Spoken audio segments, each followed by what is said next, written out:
All right. Democracy in America by Alexis. What Alexis is describing is what we call the tyranny of necessity, where the government has robbed everyone of their substance and they are desperate and need a government check. The Bible describes this tyranny as follows and advises people to work instead of waiting on a government check or a handout. Go to the aunt, you sluggard, consider her ways and be wise, which having no captain, parents, patri, government, overseer, or ruler, provides her supplies in the summer and gathers her food in the harvest. How long will you slumber, O sluggard? When will you rise from your sleep? A little sleep, a little slumber, a little folding of the hands to sleep. So shall your poverty come on you like a prowler, and government dependence, and your need like an armed man. Proverbs 6:11. The hand of the diligent will rule, but the lazy or irresponsible man who votes for government largesses so he doesn't have to work will be put to forced labor, working for the government through income taxes. Proverbs 12:24. Alexis then predicted how despotism, tyranny, and socialism would be introduced into a democracy. His predictions are completely consistent with that of Charles. I seek to trace the novel of features under which despotism may appear in the world. The first thing that strikes the observation is an innumerable multitude of men, all equal and alike, incessantly devouring to procure the petty and paltry pleasures with which they glut their lives. Each of them living apart is as a stronger to the fate of all the rest. His children and his private friends constitute to him the whole of mankind. As for the rest of his fellow citizens, he is close to them, but he does not see them. He touches them, but he does not feel them. He exists only in himself and for himself alone. And if his kindred still remain to him, he may be said at any rate to have lost his country. Above this race of men stands an immense and tolerary power, which takes upon himself alone to secure their gratifications, government benefits, and to watch over their fate. That power is absolute, totalitarian, fascist, minute, regular, provident, and mild. It would be like the authority of a parent if, like that authority, its stated object was to prepare men for manhood, but it seeks, on the contrary, to keep them in perpetual childhood. It is well content that the people should rejoice, provided they think of nothing but rejoicing for their happiness. Such a government willingly labors, but it chooses to be the sole agent and the only abettor of that happiness. It provides for their security, foresees and supplies their necessities, facilitates their pleasures, manages their principal concerns, directs their industry, regulates the descent of property, and subsidies their inheritances. What remains but to spare them all the care of thinking and all the trouble of living?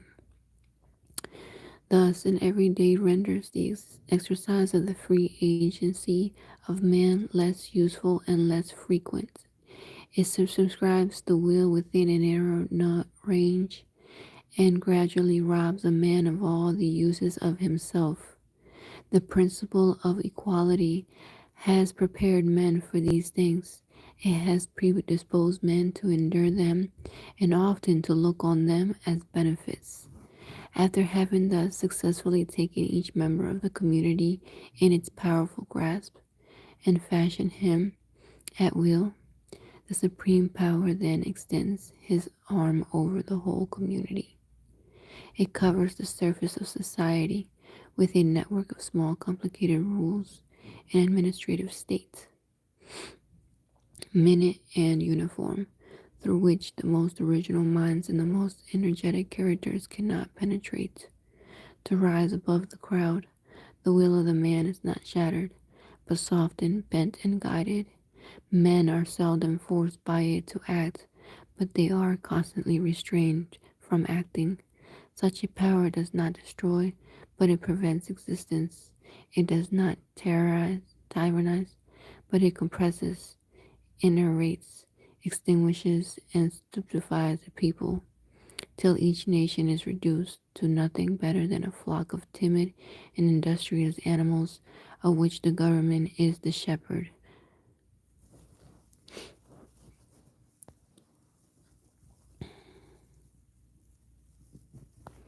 I have always thought that servitude of the regular, quiet, and gentle kind which I have just described might be combined more easily than is commonly believed with some of the outward forms of freedom, and that it might even establish itself under the wing and the of the sovereign of the people. Our contemporaries are constantly excited by two conflicting passions. They want to be led, and they wish to remain free, as they cannot destroy either the one or the other of these contrary propensities. They strive to satisfy them both at once. They devise a sole totality and all-powerful form of government, but elected by the people. They combine the principle of centralization and that of popular sovereignty. This gives them a respite. They console themselves for being tutelaged by the reflection that they have chosen their own guardians. Every man allows himself to be put in leading strings, because he sees that it is not a person or a class of persons, but the people at large who hold the end of his chain. By this system, the people shake off their state of dependency just long enough to select their master, and then relapse into it again. A great many persons at the present day are quite contented with this sort of compromise between administrative despotism and the sovereignty of the people, and they think they have done enough for the protection of individual freedom when they have surrendered it to the power of the nation at large. This does not satisfy me, and the nature of him I am to obey signifies less to me than the fact of extorted obedience. I do not deny, however, that a constitution of this kind appears to me to be the infinity preferable to one which, after having concentrated all the powers of government, should vest them in the hands of an irresponsible person or body of persons. Of all the forms that demonstrate democratic despotism could assume, the latter would assuredly be the worst. Democracy in America by Alexis.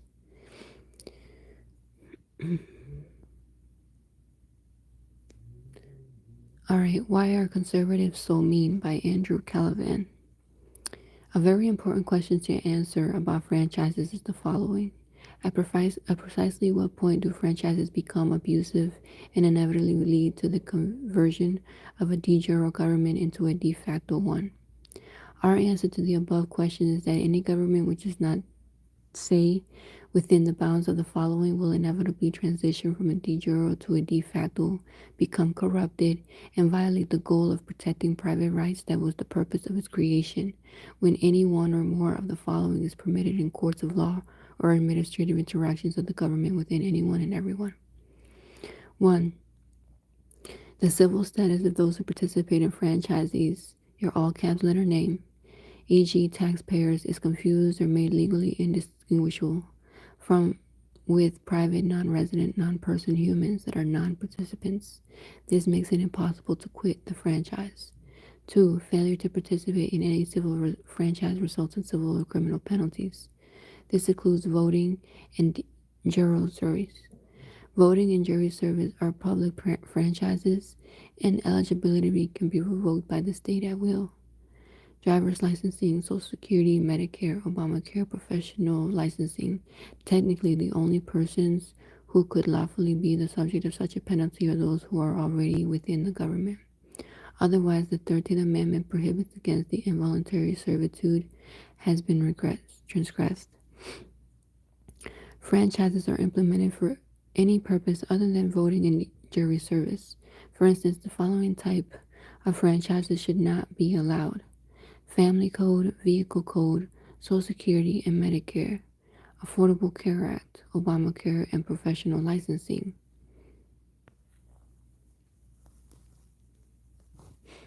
Signing up for voting or jury service makes you an involuntary party to any other type of franchise, such as an income tax and vehicle code, the family code, or the civil statutory codes.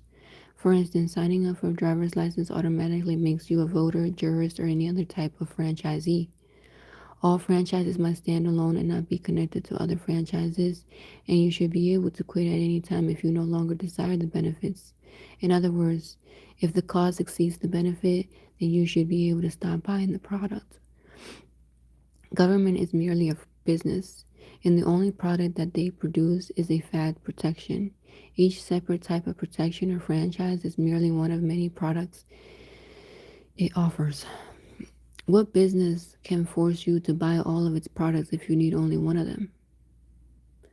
If private businesses can't do it, and we are all equal according to the U.S. Supreme Court, then why can the government have a monopoly on the ability to do this?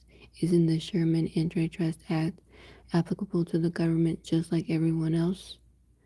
The government, in enforcing civil franchise provisions, does not have the burden of proving that those that are enforcing against consented in writing in court before any type of enforcement can lawfully commence against you. It is allowed to merely presume that you consented and treat you as a participant and never have any burden of proof. Sanctions those litigating against its illegal enforcements against not participating for demanding proof on a record of proceedings that you consented to participate in writing. Franchise provisions are enforced against those who do not want to participate and who have notified the government at the same in writing. The origin of all just government authority, according to the Declaration of Independence, is consent of the governed. Shouldn't they have to procure and prove the consent and not ignore you when you say you do not consent or want to quit? Civil servants are not liable or accountable when they ignore notifications that you don't want to participate and enforce against not participants anyway. They wrongfully invoke any of the following as an excuse to protect their own organized extortion in doing so: sovereign immunity, official immunity, and judicial immunity. Holy shit.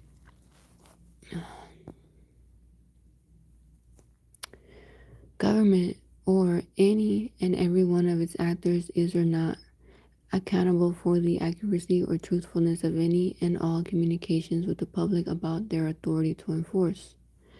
They are not required to prove that authority in administrative correspondences with evidence in writing and with the people who are the targets of enforcement. For instance, 26 U.S. Code 6065 requires all tax correspondences to be signed under penalty of perjury. Yet no one from the IRS ever does so, and therefore has a sanction to lie with impunity.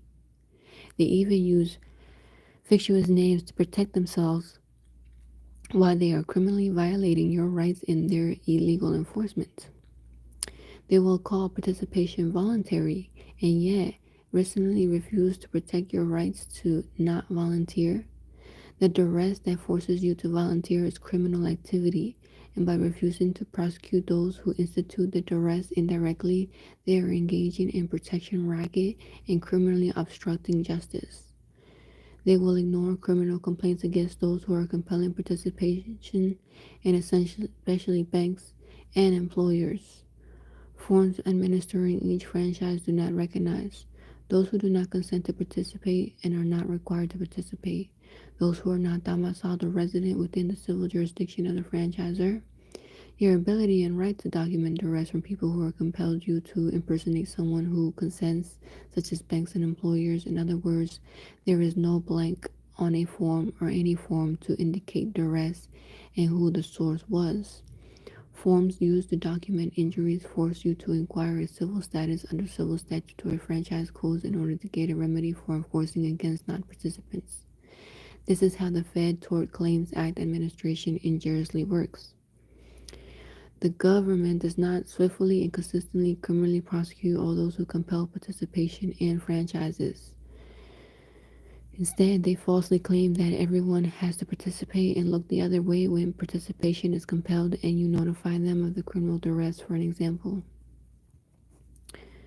affidavit of duress. Private third parties such as banks, employers, can criminal compel you to participate in franchises by abusing the forms and processes used to offer you their service? Are financially incentive to compel you to participate with kickbacks such as tax breaks or selective enforcement?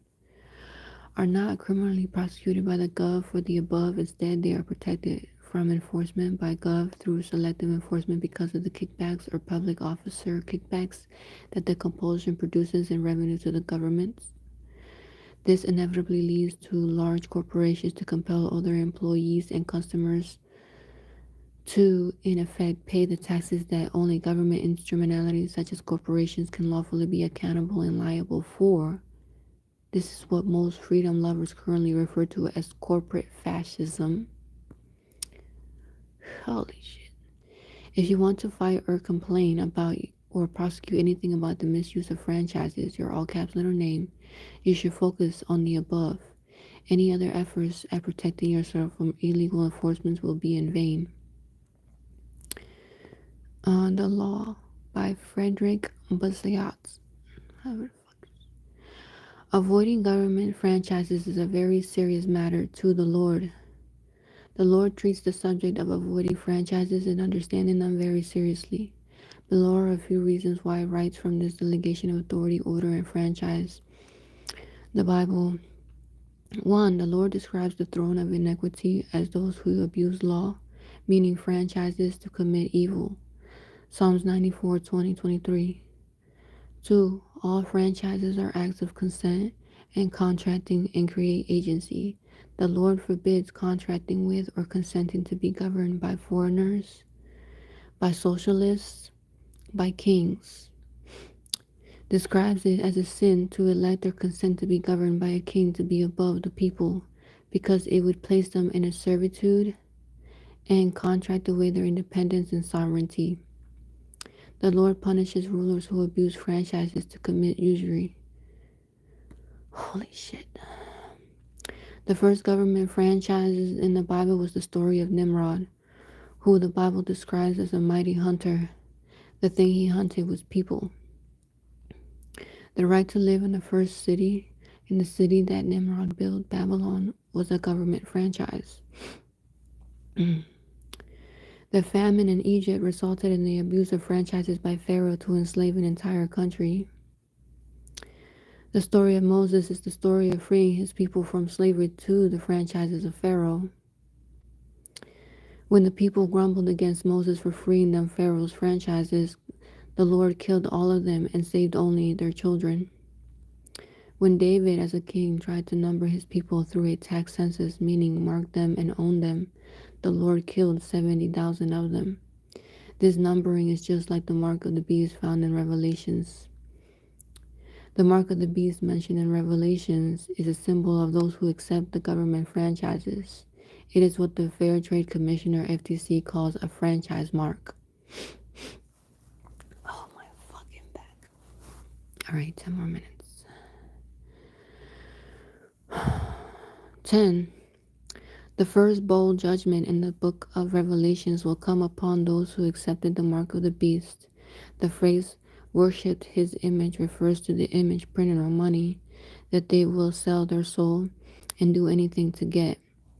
That image is the same image mentioned by Christ is Matthew 22:20 when he pointed at money. First bowl loathsome sores.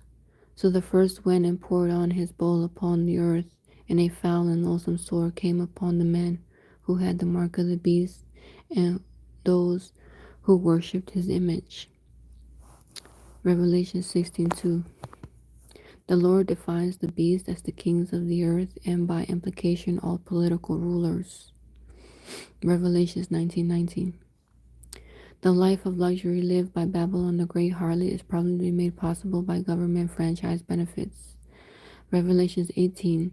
These benefits are stolen from others, which is why she has to be repaid double for her iniquity. In Revelations 18:6, the Old Testament requires that when a thief is found, he shall pay double what he stole. Yeah, that part. 13. The fornication that Babylon the Great Harlot is engaging in with the beast government is legally defined as commerce. Black's Law's Dictionary defines commerce as intercourse. Commerce, intercourse by way of trade and traffic, money instead of semen, between different peoples or states and the citizens of inhabitants thereof, including not only the purchase, sale, and exchange of commodities, but also the instrumentalities, government, and agencies by which it is promoted in the means and appliances by which it is carried on. 14. God commands believers to come out of the franchises. In 2 Corinthians, that is the only way to escape the mark of the beast. All right, I'm going to stop there.